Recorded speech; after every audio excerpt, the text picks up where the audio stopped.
Hey guys, welcome back to another video game review, and today we are talking about Bioshock 2. In every series, in every trilogies, there's always that one movie, that one episode, that one season, that one video game, that one book, the least favorite. But not because they are the worst, necessarily. Sometimes, but not always. You see, with Bioshock 2, it is kind of like Arkham Origins.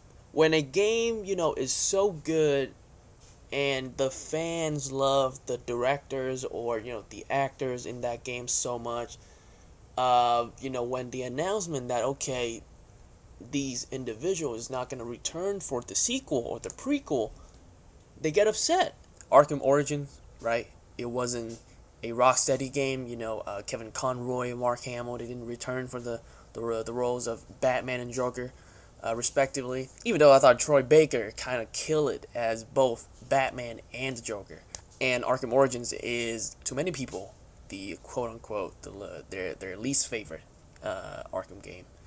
And Bioshock 2, the director Ken Levine, didn't return for it.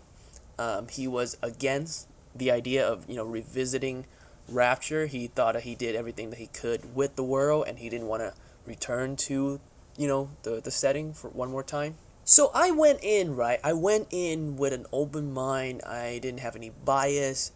I just want to play the game and just be honest about how I feel about my time spent with the game.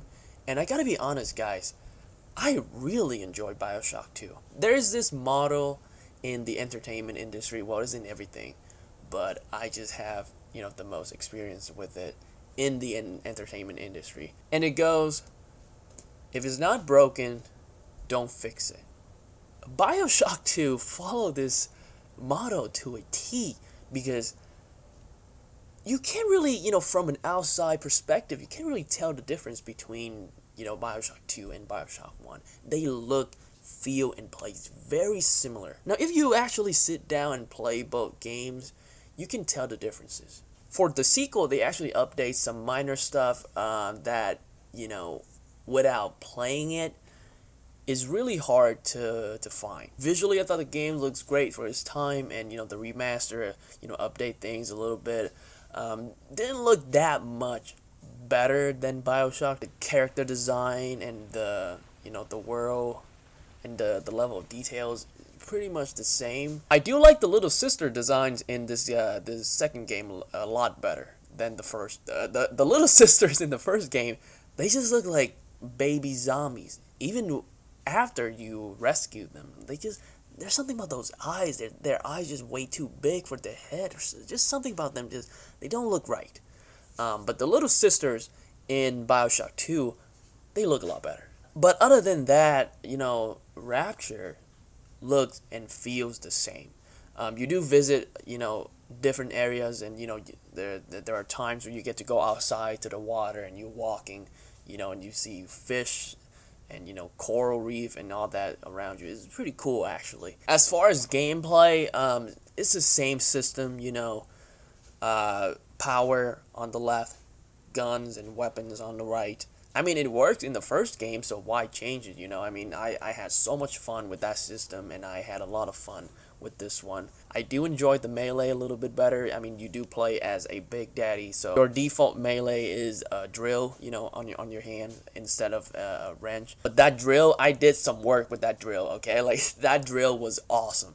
They didn't really do a whole lot to update the gameplay, but to be fair, there's not a whole lot to update, They did little things that, to refine the combat just a little bit, but not that much. I think the hacking is way better in this game. Like the mini games that you play for the hacking, like in the first game, I would avoid hacking. I try my best to not hack, and I just find things, materials to build this the auto hack, and I just auto hack everything. For this second game, I seek out things to hack because I actually enjoy hacking stuff, which is really surprising to me, and especially when you got that perk that allows you to gain a little bit of health and Eve after you hack something. I just hack everything.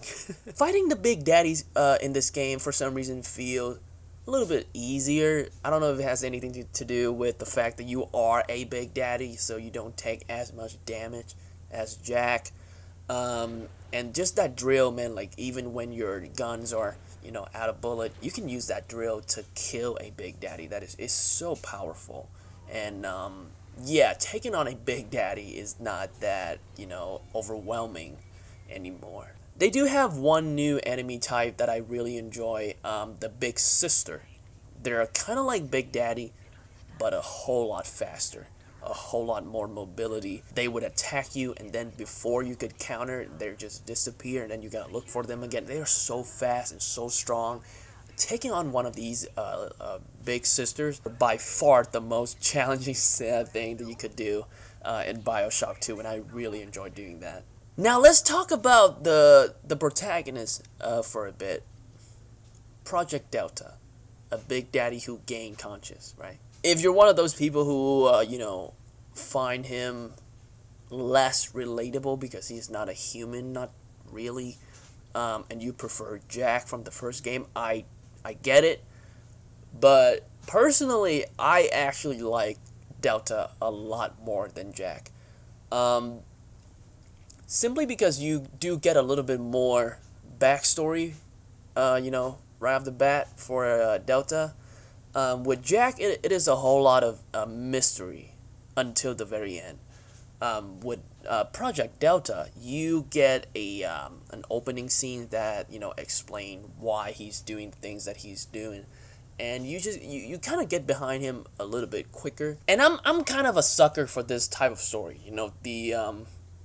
For the lack of better words, dumb, giants, dumb, gentle giants. I tend to think of him similarly to the Hulk or Frankenstein. These are beast monsters to people.